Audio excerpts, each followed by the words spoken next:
Mais uma vez, a paz do Senhor Jesus. Abra a Bíblia comigo, por gentileza, em Romanos, capítulo 12. Romanos, capítulo 12, a partir do versículo 1. Nós iremos hoje do versículo 1 até o versículo 8. Eu não sei se você estava aqui no domingo passado. E no domingo passado nós começamos a falar sobre os dons que Deus dá aos membros da igreja para a edificação do corpo. Na semana passada nós estudamos Efésios, capítulo 4. E vimos os dons de apóstolos, profetas, pastores, evangelistas e mestres. Colocamos alguns asteriscos aí no apostolado e nos profetas, para compreendermos a atuação disso no primeiro século, a atuação no Antigo Testamento, a atuação nos dias de hoje, como se dá, como não se dá, como é, como não é. Compreendemos tudo isso na semana passada. E aí eu disse para vocês que se vocês não tivessem enxergado o dom de vocês em Efésios capítulo 4, muito provavelmente você encontraria em Romanos capítulo 12. E se você não encontrar, no dia de hoje ainda, tem mais uma opção para você. Domingo que vem, nós estudaremos 1 Coríntios capítulo 12. São as listas de dons que a Escritura oferece para nós. Ou seja, cada membro da igreja tem uma responsabilidade. Cada membro da igreja tem um dom específico. No domingo retrasado, eu falei sobre a responsabilidade conjunta. 2 Coríntios capítulo 5, o ministério da reconciliação.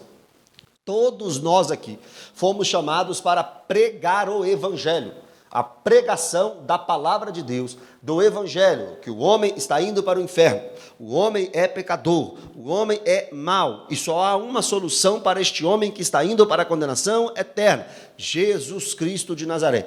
Todos nós aqui temos a responsabilidade de pregar este evangelho, esta boa notícia. Jesus é a boa notícia para um homem caído. Jesus é a boa notícia para o mundo em trevas. Fora isso, cada um aqui tem um chamado específico. Fora isso, cada um aqui tem um dom específico. Dom é carisma, dom é presente, habilidade, capacitação que Deus dá ao seu povo. Seguindo essa ideia, depois de Efésios 4, chegamos em Romanos, capítulo 12, versículo 1. Quem escreveu essa carta foi o apóstolo Paulo, no final da sua terceira viagem missionária. O apóstolo Paulo, voltando para Jerusalém, depois de plantar uma igreja por 3 anos em Éfeso, ali, nesta viagem, nesta volta, ele escreve 1 e 2 Coríntios, escreve também Romanos. Esta carta, para alguns estudiosos e para muitos teólogos dos nossos dias, é como se fosse o 5º evangelho. É a carta mais doutrinária do apóstolo Paulo. É a carta que Paulo coloca mais teologia para compreendermos. É uma carta que mostra para nós a depravação humana, a justificação pela fé, a graça que alcança todos os pecadores. Também mostra para nós o plano de salvação, incluindo judeus e gentios, e nos ensina práticas cristãs, como o nosso culto a Deus, que nós vamos falar aqui hoje, tolerância com os mais fracos na fé, submissão às autoridades dos nossos dias. Então, Paulo, em Romanos, nos ensina muita coisa, mas vamos focar no capítulo 12, do versículo 1 até o versículo 8. Rogo-vos é a primeira expressão. O que Paulo está querendo dizer com rogo-vos aqui é: eu suplico a vocês total atenção, porque o assunto que vai passar daqui para frente é de extrema importância. Algumas vezes em suas cartas, Paulo usa esse termo, rogo-vos, ordeno, suplico. É o líder da igreja. Apesar de Paulo não ter fundado a igreja de Roma, ele era o líder dos cristãos na época. Era, sem dúvida nenhuma, o maior apóstolo que já viveu. Era, sem dúvida nenhuma, um dos principais homens que já passaram por esta terra. O apóstolo Paulo, como um homem nascido fora de tempo, um apóstolo nascido fora de tempo, como alguém chamado pelo próprio Cristo no caminho de Damasco, tem toda a autoridade para discipular a igreja, tem toda a autoridade para ordenar a igreja. Só que em sua humildade ele diz: olha, eu posso ordenar vocês, eu posso falar com vocês, porque tudo que eu falo com vocês vem da parte de Deus, mas eu suplico a vocês que prestem atenção. Eu imploro a vocês que ouçam, leiam no caso, aquilo que eu estou escrevendo. Eu peço a vocês que coloquem total atenção e a mente de vocês e o coração de vocês nisso. Rogo-vos, pois, irmãos, pela misericórdia de Deus. Perceba comigo. Agora ele coloca uma súplica E como testemunha dessa súplica, a misericórdia de Deus. É como se Paulo estivesse dizendo, gente, presta atenção aqui, pelo amor de Deus. Presta atenção no que eu estou te falando, por causa da misericórdia de Deus. A misericórdia de Deus explicada em Romanos capítulo 9, Romanos capítulo 10 e Romanos capítulo 11, quando Paulo nos ensina sobre a salvação pela graça e pela eleição incondicional do nosso Deus. Por causa dessa misericórdia, Paulo diz, preste atenção, rogo-vos, irmãos, pelas misericórdias de Deus. Roga o que então? O que ele faz? Suplica. Por causa de quê? Das misericórdias. Agora, qual é a súplica? Rogo-vos, pois, irmãos, pela misericórdia de Deus, que apresenteis o vosso corpo como sacrifício vivo, santo e agradável a Deus. Paulo, então, agora está dando a súplica, misturada com ordem. E ele diz, eu coloco como testemunha dessa súplica as misericórdias de Deus. E Paulo, qual é a súplica, então? Que cada membro da igreja ofereça o seu corpo como sacrifício vivo. No Antigo Testamento não era o corpo do ofertante que era colocado no altar. No Antigo Testamento era um novilho, era um cabrito, era uma rolinha, uma pombinha, era um animal que o ofertante chegava no templo ou no tabernáculo, entregava ao sacerdote. Ali era feito o sacrifício para que os pecados pudessem ser cobertos. Só que Paulo está dizendo assim, olha, saiam da antiga aliança e venham para a nova aliança. Se o sacrifício na antiga aliança era feito, na nova aliança também continuará sendo feito, mas com uma mudança. Agora Paulo não está pedindo à igreja de Roma para levar animais para a igreja, para o sacrifício, não. Paulo está dizendo muito pelo contrário, na nova aliança o crivo é maior. Na nova aliança a responsabilidade é maior. Na nova aliança o sacrifício é maior.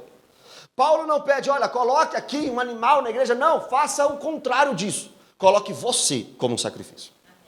Se entregue totalmente como um sacrifício a Deus. Vivo durante toda a sua vida. Santo, separado e agradável a Deus. Ou seja, do jeito dele. O que Paulo está ensinando à igreja aqui é se entregar da forma que Deus exige. Irmão, nós estamos aqui em um culto. Sabe o que é culto? Culto significa trabalho, serviço. Culto significa sacrifício. É por isso que muitas pessoas não compreendem o que é um culto, porque parece que o culto é um lugar de receber. Parece que o culto é um lugar de vir buscar. Culto não é isso. O ofertante no Antigo Testamento não ia lá buscar nada, ele ia deixar o sacrifício. Culto é lugar de deixar, irmão. E Paulo está mandando aqui a gente continuar cultuando a Deus. Mas não através de cabrito, de ovelha, não, através do nosso corpo. O sacrifício hoje sou eu, e o sacrifício sou eu. E, irmão, olha essa música, estou disposto a morrer por ti. E construirei no cume do monte um altar. Qual é o sacrifício que vai ficar lá no altar? Eu mesmo. Você mesmo. Sacrifício vivo, toda a minha vida. Santo, a partir de agora eu sou alguém separado para a obra. Separado para Deus. E agradável, do jeito dele. Você vai servir a Deus, mas não vai servir do seu jeito, não. Vai servir do jeito dele. Não é o que vem na sua cabeça, não. É o que está escrito. Porque tem gente, irmão, que está com a boa intenção. Eu quero servir a Deus, mas eu posso inventar esse ministério? Não, não pode não. Ah, eu posso fazer isso aqui no culto? Onde é que está escrito? Se tiver escrito, pode. Se não tiver escrito, não pode. O convite, ou melhor, a ordem para cultuar a Deus é do jeito dele. Tem que ser agradável a ele. Irmãos, quem está aqui para ser agradado nessa manhã? Deus. Quem está aqui para ter as expectativas supridas? Deus. Não é você. Não gostei da música, mas a música é cristocêntrica, fala de Deus, então você não tem que gostar. Não gostei da palavra, mas a palavra foi pregada, biblicamente falando, exortação, consolação e edificação, você não tem que gostar. Você tem que aceitar e mudar. Ah, não gosto. Irmão, quem tem que gostar do que nós estamos fazendo aqui é Deus. Porque nós estamos aqui como sacrifício a Ele. É como, irmãos, é como mesmo se ele estivesse aqui em um trono. Imagina o Todo-Poderoso agora sentado aqui em um trono, e virando para cada um de nós e falando assim: olha, agora Eni, venha se sacrificar. Agora, Vitor, venha se sacrificar. Marcelo, chegou a sua vez. O que você trouxe? E aí o ofertante diz: Senhor, eu trouxe toda a minha vida. Eu trouxe tudo o que sou, tudo o que tenho. Eu quero me separar ao Senhor. Eu quero me entregar ao Senhor. Eu trouxe aqui a minha vida. Tudo que eu tenho a te ofertar é um quebrantado coração. A gente queria ter mais, irmão, mas não tem. O que é que você tem mais? Você vai trazer seu carro aqui? Deus não está nem aí para ele. Você vai trazer sua casa aqui, sua poupança aqui, seu dinheiro aqui? Deus não dá. Deus quer você. Deus quer o seu coração. E o texto está dizendo: como um sacrifício vivo, santo e agradável a Deus, que é o vosso culto racional, com a mente.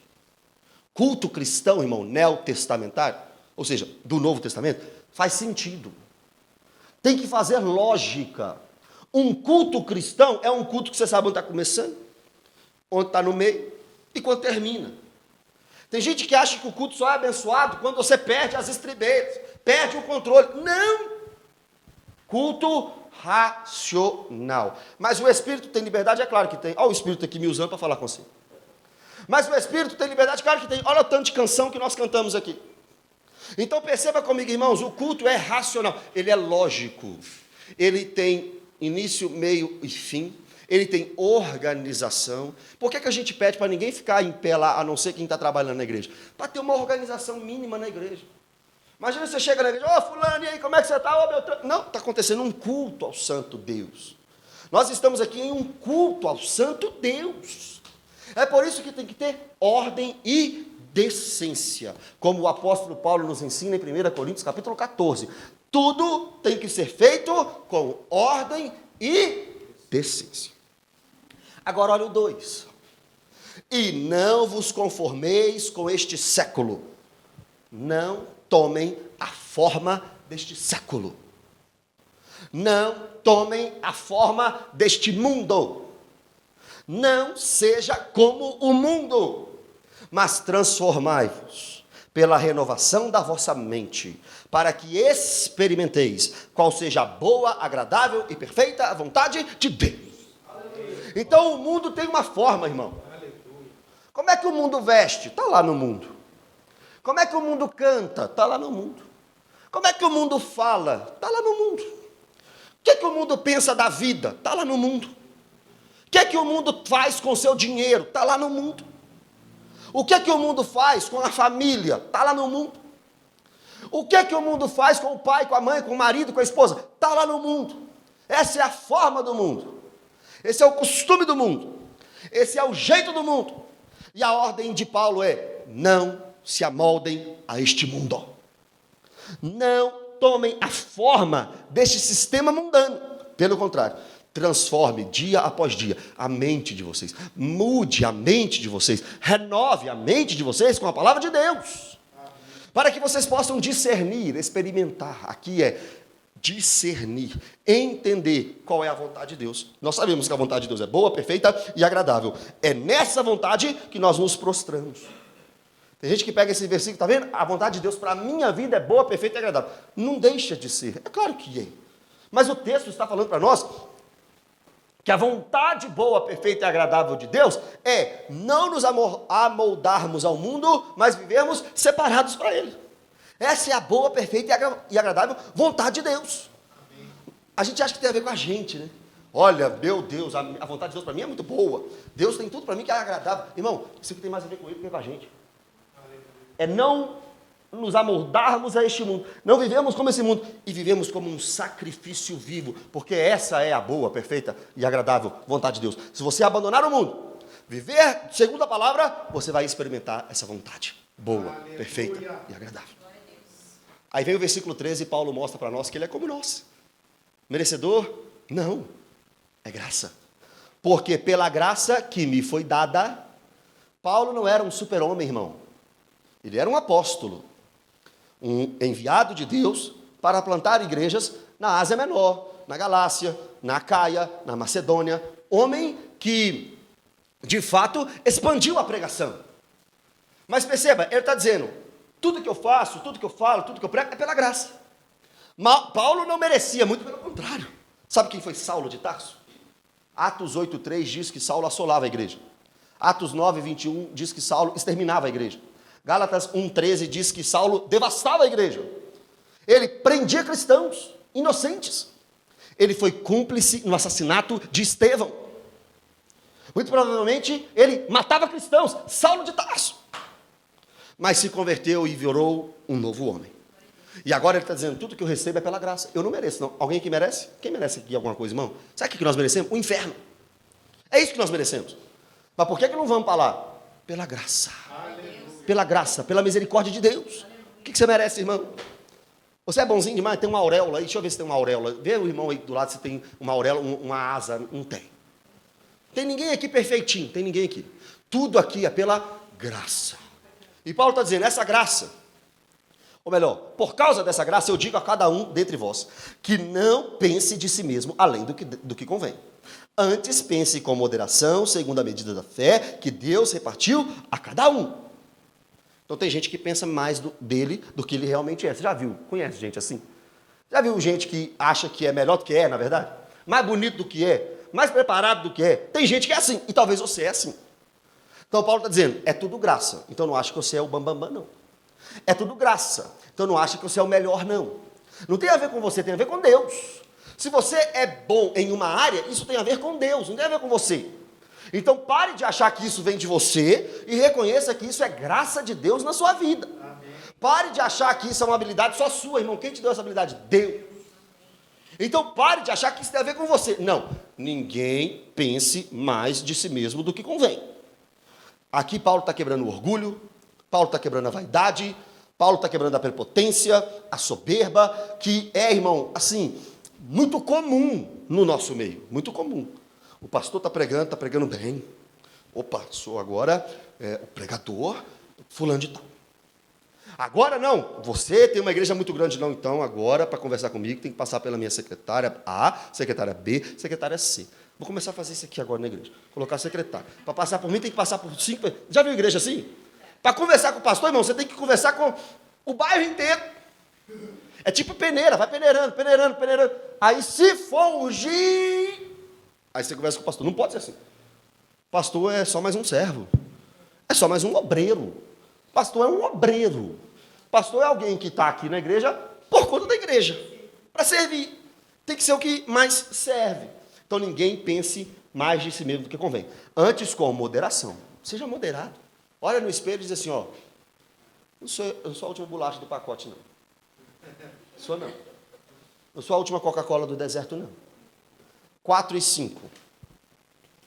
Porque assim como num só corpo temos muitos membros, mas nem todos os membros têm a mesma função, assim também nós, quanto muitos, somos um só corpo em Cristo, e membros uns dos outros. Olha que interessante. Tem muita gente na igreja, olha que bênção. As cadeiras, o Jefferson e a Daiane e o Marcelo tiveram que buscar mais cadeira lá.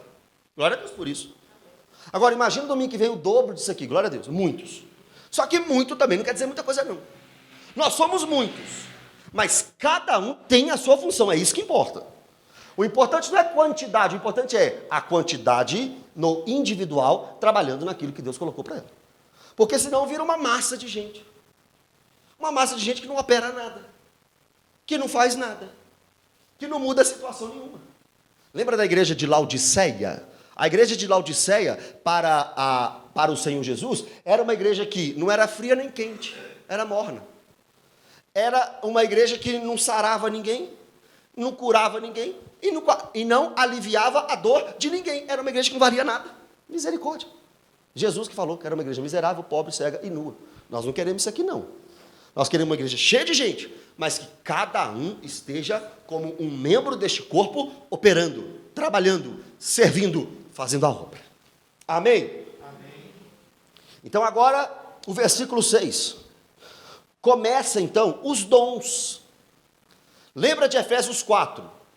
Apostolado, profeta, mestre, pastor, evangelista. Agora tem mais dons aqui. Vamos ver se você acha você aqui. Versículo 6. Tendo, porém, diferentes dons, segundo a graça que nos foi dada. Diferentes dons, segundo a graça. Aqui tem muitos dons, obrigado. Aqui tem muitos dons, muitos. Aqui tem muita gente, mas é segundo o quê? Segundo a graça. Então o texto diz: tendo, porém, diferentes dons, segundo a graça que nos foi dada. Pronto. Primeiro, se profecia, seja segundo a proporção da fé. Lembra do profeta que nós vimos semana passada? O que o profeta faz? Profetiza. Agora, o que é profetizar no Novo Testamento? Já falamos semana passada. É trazer doutrina para a igreja? É trazer revelação nova para a igreja? Não, isso os profetas já fizeram. Isaías, Jeremias, Ezequiel, Daniel, eles já fizeram isso. Profetizar hoje é ficar revelando o CNPJ dos outros, o PIX dos outros, o CPF dos outros? Não. O profeta do Antigo Testamento doutrinava a igreja acerca daquilo que aconteceria. Porque eles anunciavam sempre a era messiânica. E o texto aqui diz: se você tem o dom de profecia, glória a Deus por isso. Só que seja segundo a proporção da fé. O que isso significa? Segundo a proporção da fé, se eu tiver muita fé, eu serei um grande profeta. Se eu tiver uma pequena fé, eu serei um pequeno profeta. Não. A proporção da fé aqui é segundo aquilo que você recebeu. Segundo aquilo que você conhece da Escritura. Segundo aquilo que você sabe da palavra de Deus. Então, o profeta de hoje é aquele que anuncia a palavra de Deus. É aquele que fala segundo a palavra de Deus, segundo aquilo que ele tem da palavra de Deus.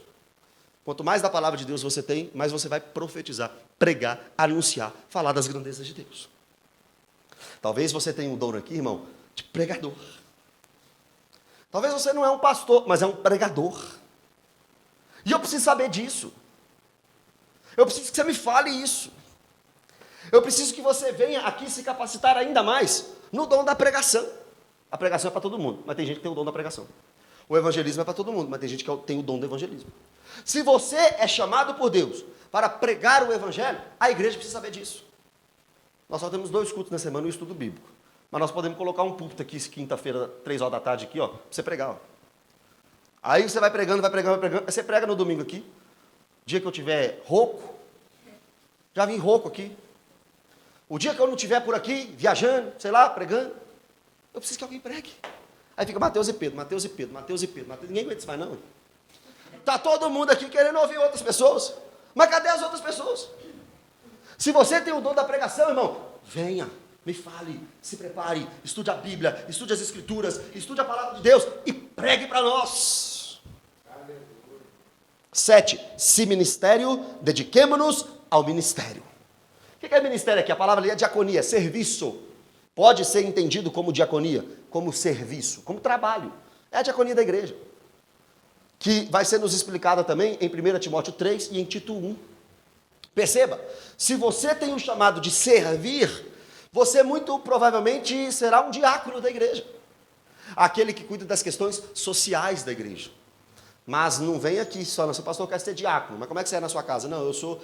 Não, para ser diácono tem que ser cheio do Espírito Santo, cheio de sabedoria e de boa reputação. Não pode ser qualquer um. Imagina o cara que vende a venda, deve a esquina aqui, deve a Araújo ali, deve não sei quem ali, deve o médico ali, aí chega aqui, é o diácono da igreja. Brigou com o fulano na esquina, brigou com o outro, é o diácono da igreja. Aí veio o pessoal do bairro, mas você é diácono daqui? Então me paga o que você me deve, tem 3 anos que você me deve, não paga, não dá. Irmão, queima o seu filme, queima o filme da igreja e o cara não volta mais. É o fulano que briga com a esposa o dia inteiro. Quem está lá embaixo está vendo a briga, está escutando a briga, no apartamento, né? O que mora embaixo, está escutando a briga. Aí chega aqui, ó, eu sou o diácono da igreja. Irmão, começa pelo lar, começa pela sociedade, começa pelo exemplo. Tem que ser exemplo para trabalhar na obra. Se você é um diácono, irmão, venha ser diácono, mas se dedique ao ministério. Se dedique à obra, se dedique à igreja, se dedique aos irmãos. Talvez você é um pregador, está aqui. Talvez você é um diácono, está aqui também. Agora olha esse aqui, o que ensina, esmere-se no fazer. Sabia que você pode ser um mestre? Tem gente aqui com o dom de mestre, que sabe ensinar a palavra de Deus, que estuda e se esmera. O que é esmerar, irmão? é dedicar total empenho. Quem é mestre ama estudar. Todo crente tem que estudar a Bíblia, mas tem gente que tem mais facilidade para estudar. Tem gente que tem mais facilidade para absorver. E uma característica do mestre também, sabe passar, sabe ensinar, sabe ter discípulos. O que é discípulo? Um aluno. Já viu pessoa que atrai outras pelo seu conhecimento? Pode ser o mestre. Talvez você tenha essa facilidade lá, sempre teve na escolinha lá, no ensino fundamental, no ensino médio, na faculdade. Talvez você era o cara que ensinava na faculdade os outros, irmão. Você tem um dom de mestre. Vem ensinar a palavra de Deus. Mas como? Se esmerando, se preparando, se dedicando. Irmão, sabe o que o mestre faz? O mestre não tem tempo para dar rolé, não. O mestre está estudando o dia inteiro. Ele está dedicando o dia inteiro. Ele está querendo esmiuçar o texto. O mestre ele não fica satisfeito só com uma pregação de conversa fiada. O mestre quer saber quem escreveu, por que escreveu, quando escreveu, o que significa essa palavra aqui, por que liga essa palavra a essa, por que o versículo 7 está antes do 6, está depois. Quer saber. Ele quer compreender o texto.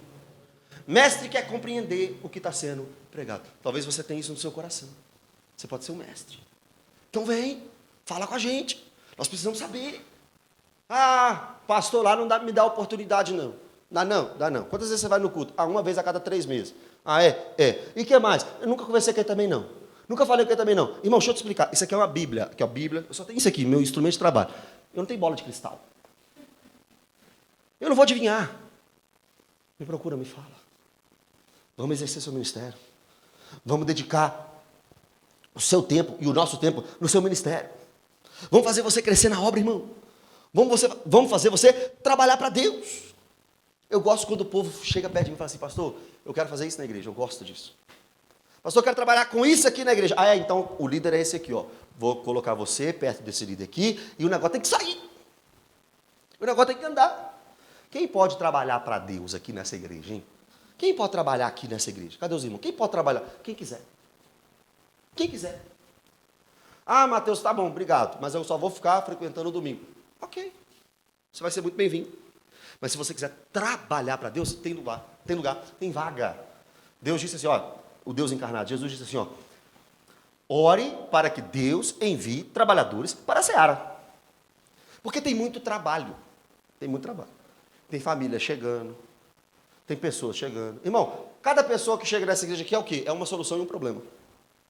É uma solução e um problema. Porque ela chega com as suas limitações e dificuldades. Temos que ajudar. Mas é uma solução também para outros. Pode chegar aqui pessoas, irmãos, que serão respostas às suas orações. Irmão, leva alguém que pode investir mais ainda no kids da igreja. Aí Deus traz. Deus traga pessoas para oração. Bebete, olha o tanto de gente que já está aqui. Deus traz. Traga outros pastores, irmão. Nós precisamos de pastores nessa igreja aqui. Nós precisamos de pessoas para nos ajudar a liderar a igreja. Nós não queremos fazer nada sozinho, não, irmão. Muito pelo contrário. Ninguém faz nada sozinho. Mas tem que vir. Tem que se colocar na brecha. Tem que se colocar na disposição. Tem que ser exemplo. Tem que ter um caráter. Tem que ser homem de Deus, mulher de Deus. Tem que ser aquele que já deixou as coisas velhas. Tem que ser aquele, irmão, que já abandonou o mundo. Como é bom chegar alguém. Eu quero servir ao Senhor. Como é que você está? Varão, eu estou separado, viu? Eu estou na unção. Eu estou cheio de Deus. Esse camarada vai fazer o quê, irmão? Dar fruto no reino. Dar fruto no reino. Mas tem que se dedicar. Olha o versículo 8. Outro dom. O que exorta, faça-o com dedicação. Talvez o seu dom, irmão, é exortar. O que é exortar? É xingar os outros? Não. Exortar é consolar, edificar. É construir algo. Exortar é trazer alguém para perto, alguém que está errado. É o disciplinador da igreja. Sabe que existe esse dom? Tem gente que percebe, ó, fulano está errado. Ó, Beltrano está indo por um caminho. Irmão, isso aqui é a igreja. Se você não quiser ser exortado, irmão, você vai viver sozinho. Mas a partir do momento que você pisa aqui nessa igreja, você tem um compromisso com a vida do outro e o outro tem um compromisso na sua vida. Nós estamos aqui um para ajudar o outro. Você quer andar sozinho, então a igreja não é seu lugar. Agora, você quer ouvir um conselho? Você quer ser disciplinado na palavra? Você quer aprender o que fazer segundo a Escritura? Isso aqui é seu lugar. E quem faz isso? Aquele que tem o dom de exortação. Aquele que tem o dom de trazer para perto. Aquele que tem o dom, irmão, de acompanhar pessoas em processos. Já viu gente que não tem paciência com os outros? Tem gente que não tem paciência com os outros. Mas tem gente, irmão, que você pode dar uma pessoa para ela assim, ó, entregar, e ela vai cuidando. Aí você vai vendo fruto na vida daquela pessoa. Isso é dom, irmão. É quase como se um pastoreio. Tem algumas diferenças, porque o pastoreio envolve liderança. Mas tem aquele que exorta, que traz a pessoa para perto, que discipula, que tem paciência, que tem longanimidade com as pessoas. Tem que ter. Aqui nessa igreja precisa de gente assim. Porque tem gente aqui dando trabalho demais. Aí sabe o que eu vou fazer com esse povo que está dando trabalho? Aqui, ó, fulano, você está dando trabalho demais, vem cá. Fica com essa pessoa aqui, que essa aqui tem um dom de exortar. Ó. Tá entendendo? Mas o que a gente faz? Não, está dando trabalho? Pastor, pastor! Talvez você é a solução para essa pessoa. Talvez você é o cuidado de Deus na vida de alguém. Irmão, que privilégio ser o cuidado de Deus na vida de alguém. Imagina você ouvir de alguém falando assim, você é a resposta de Deus na minha vida. Você é alguém que Deus levantou para me ajudar. Irmão, que bênção isso. Mas você tem que, acordar. Acordar para o seu chamado. Para o seu chamado. Agora, olha esse aqui, ó. Esse aqui está em falta, hein? Esse aqui está em falta. O que contribui com liberalidade. Quem é chamado para contribuir na igreja? Todo mundo. Todo mundo. Quem é chamado para ofertar com alegria? Todo mundo. Isso é uma doutrina neotestamentária. Ah, não concordo com o dízimo. O dízimo eu já expliquei aqui. É sim, de fato, uma ação do Antigo Testamento, mas que eu faço por princípio, não por mandamento. Você nunca vai conseguir dizimar como a Bíblia ordena, irmão. Porque o dízimo do Antigo Testamento, isso está Levítico 27, 30, Neemias 18, Deuteronômio 12, Deuteronômio 14, Deuteronômio 26, Malaquias capítulo 3. A doutrina do dízimo envolve cuidado de levitas, dos próprios levitas, para ação social em Israel, para festas judaicas. Nós nunca vamos conseguir dizimar como os judeus faziam. Só que nós tiramos, sim, 10% da nossa renda como princípio. Não acho que você está dizimando como o Antigo Testamento. Você não está. Tem levita aqui. Não tem festa judaica aqui. Você já viu eu avisando aqui, irmão, semana que vem é a festa das trombetas. Já viu isso? Não tem isso. Só que você faz como? Por princípio. Você contribui. Você ajuda a obra. Só que isso é para todo mundo. Ofertar com liberalidade, com generosidade. É sim pegar o cartão, passar o cartão. É entregar uma oferta, ajudar na vida de alguém. Isso é ser crente. Ninguém aqui vai te obrigar a nada disso. Você viu como é que é rapidinho a oferta aqui? Faz se você quiser, irmão. Mas é um princípio. Agora, tem gente que tem o dom de contribuir. É diferente. Tem gente, irmão, que não consegue ver a igreja em necessidade. Vai lá e ajuda. Eu tenho exemplos disso aqui na igreja. Graças a Deus por isso. Tem gente que manda mensagem para mim. Manda mensagem assim, né? Ou então me liga. Me liga assim, ó. Pastor, o que a igreja está precisando? Vamos resolver esse problema, então. Pastor, como é que está o caixa da igreja? Aí eu sempre falo assim, apertado. Aí fala, então eu vou ajudar. Tem gente que tem o dom. Tem gente que não consegue ver uma dificuldade e não consegue, sem trazer a solução. Quem tem o dom de contribuir traz solução. Porque problema, tem o dom também de trazer problema. Esse aí muita gente tem. É o dom de trazer problema. Pastor, a cadeira está assim. Pastor, como é que chama isso aqui? A cortina está assim. Pastor, o microfone está ruim. Ô, pastor, eu estou vendo. Eu sei. Como é que nós vamos resolver? Tem gente que tem o dom. Tem gente que contribui. E não é só dinheiro não, irmão. É claro que a essência aqui é finança. Só que você tem um trabalho, você tem um dom. O que Deus colocou na sua mão? Vem servir a igreja. Vem servir a igreja. Sabia que tem gente que até corta a grama da igreja para nós? Para a gente não precisar de contratar alguém? Que conserta a cadeira para não precisar de contratar alguém? É isso que eu estou falando. Vem contribuir. Tudo que você fizer a igreja economizar, irmão, vai voltar para você. Vai ser aqui para esse espaço para nós. Nós estamos pagando conta dos outros, sabia disso? Nós estamos ajudando gente para encontro com Deus, você sabia disso? Tudo com o recurso que entra aqui na igreja. Esses dias, um irmão abençoou a gente como? Com o interfone. Pastor, está aqui o interfone. Falei, que é isso, irmão? Não, eu vou para a igreja, acabou, está resolvido. Dom de contribuição. Faz parte da igreja. Faz parte da igreja. o que preside com diligência. Presidir é liderar. Diligência é atenção total. Aqui, irmão, de fato, nós precisamos compreender quem tem. Porque tem gente que tem dom de liderar. Isso é um dom. Mas você usa esse dom aonde? Só lá fora. Irmão, se você tem um dom de liderar lá fora, continue liderando lá fora, mas lidere aqui também. A gente precisa de pessoas que direcionem.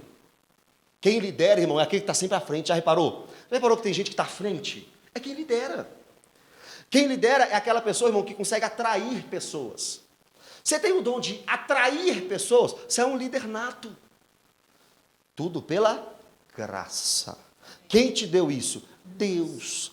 Não pense mais de você do que você deve pensar. Quem é que preside? Aquele que tem a capacidade de liderar. Se Deus colocou, irmão, liderança na sua vida, venha exercer na igreja. Venha servir na igreja. Eu preciso de pessoas aqui para liderarem outras. Para estar à frente de outras. Para contribuir na vida de outras. Outro dom. Final para a gente encerrar. Quem exerce misericórdia com alegria. Misericórdia, irmão, é aquele que sempre está antenado à necessidade dos outros. Nem todo mundo é assim. Todo o cristão tem aquele desejo de ajudar. É fato. Só que tem gente, irmão, que tem o dom da misericórdia. Tem gente que consegue perceber o que outros não percebem. Fulano está precisando disso, Mateus. Você está sabendo? Estou sabendo, não. Que bom que você está sabendo. Nossa, o pastor não está sabendo? Uai, mas eu não tenho todos os dons, não. Talvez você tenha. E glória a Deus que Deus está te usando. Fulano está precisando de uma cesta básica, pastor. Está sabendo? Não estou sabendo. Por que você sabe? Ah, porque eu percebi isso. Eu preciso de gente assim. Nós precisamos de gente assim. Só que com alegria. Já viu gente que ajuda os outros reclamando, achando ruim? Não é isso que eu estou falando. Ah, tem que visitar fulano. Nossa, mas logo hoje, na hora do jogo. Não, quem tem dom de misericórdia, irmão, faz isso com alegria. É um privilégio para ele ajudar. É um privilégio contribuir na vida de alguém. Você acha que tem gente aqui precisando de misericórdia? Tem muita. Você acha que nessa igreja tem gente precisando de um alívio? Porque o fardo está pesado? Tem muito. Você acha que tem gente precisando, irmão, de você ajudá-lo a caminhar? Tem muito. E se você tem esse dom, irmão, venha exercer esse dom. Imagina abrirmos aqui um ministério, o Ministério da Misericórdia, onde você que está em apuros pode vir receber um abraço, uma oração, um alento. A igreja tem que ter isso. Amém? O cerco está apertando, porque nós só temos mais uma lista de dons, semana que vem. Então você já viu Efésios 4? Pastor, não achei não. Aí Romanos 12, pastor, também não achei não. Chegar a semana que vem e não achar não, irmão, você está em Nárnia. Você está em outro planeta. É para você isso aqui. Esses textos são para você. Ore, irmão, essa semana. Irmão, um dever de casa, ore. Diga a Deus, Deus, me fale onde o Senhor quer me usar. Senhor, me mostra qual é o propósito da minha vida. Senhor, me mostra por que eu nasci. Senhor, por que eu estou na Lagoinha Mangabeiras? Por quê? Me mostra. Irmão, sabia que você pode estar aqui, mas era para estar em outra igreja?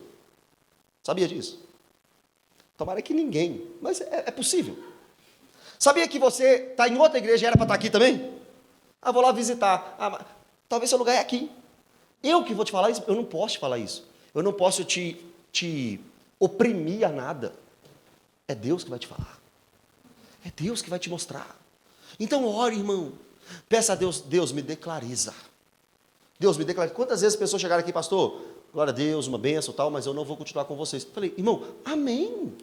Por que você não vai continuar? Não, porque Deus está me direcionando para outro lugar. Glória a Deus. Glória a Deus. E tem gente que chega aqui, pastor, agora eu quero ficar com vocês. Igreja é isso. Igreja é isso. Mas, irmão, presta atenção. Você tem um papel na obra de Deus. Não fique parado. Deus quer te usar demais da conta. Deus quer, através da sua vida, abençoar outras pessoas. Amém? Amém? Amém? Vamos orar a Deus, vamos pedir a Ele que nos oriente nisso. Feche os seus olhos. Diga a Deus nesse momento o desejo que você tem de servi-lo. Diga a Ele o desejo do seu coração de fazer algo na obra. Pai, obrigado, Senhor, por esta manhã. Obrigado, Deus, por esta igreja, por cada membro desta igreja. Meu Pai, sabemos, Deus, que nada acontece aqui por acaso. Esses meus irmãos não estão aqui por acaso. Os meus irmãos não estão aqui à toa, Senhor. Nós estamos aqui para trabalhar para o Senhor. Nós estamos aqui para amar a Tua palavra. Nós estamos aqui para servir uns aos outros. Nós estamos aqui, Deus, para contribuir com a Tua vontade. Então eu peço ao Senhor, Pai, como eu pedi semana passada, que o Senhor levante um exército neste lugar. Um exército, Deus, de trabalhadores, de soldados pronto para a peleja. De soldados, trabalhadores prontos para a obra, Senhor. Aqueles que já serviram, pararam. Aqueles que estão entrelaçados com as coisas desta vida. Desamarra nessa manhã, Senhor. E coloque eles à disposição da Tua vontade. À disposição do Seu reino. À disposição do próximo. Ajuda cada um aqui, Deus, a pensar no próximo, a se importar com o próximo. Esse é o desejo do nosso coração, e é o que te pedimos, em nome de Jesus.